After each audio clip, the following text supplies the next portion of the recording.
हमारी 142 ट्रेनें रोजाना की बुनियाद पर पाकिस्तान में चलती हैं। आज 12 ट्रेनें अप एंड डाउन की बंद कर दी गई हैं। परसों मजीद 22 ट्रेनें अप एंड डाउन की बंद कर दी जाएंगी। इस तरह ये 34 ट्रेनें हो जाएंगी।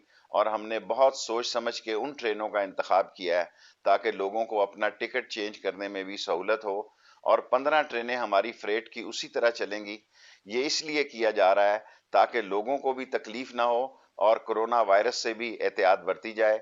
मेरी लोगों से अपील है कि वो अपने आप को सेल्फ आइसोलेशन में लेके जाएं। इमरान खान ने बिल्कुल दुरुस्त कहा है कि लॉकडाउन जो है वो मसलों का हल नहीं है। और लॉकडाउन से गरीब आदमी के लिए नहीं, आम आदमी के लिए भी बहुत मसाइल पैदा हो जाएंगे। इसलिए मैं लोगों से तोके रखता हूं कि एक जिम्मेदार कौम की हैसियत से वो सेल्फ आइसोलेशन में जाएं। और हमारे रिजर्वेशन ऑफिस अब 24 घंटे की बजाय रात 12 बजे बंद हो जाएंगे।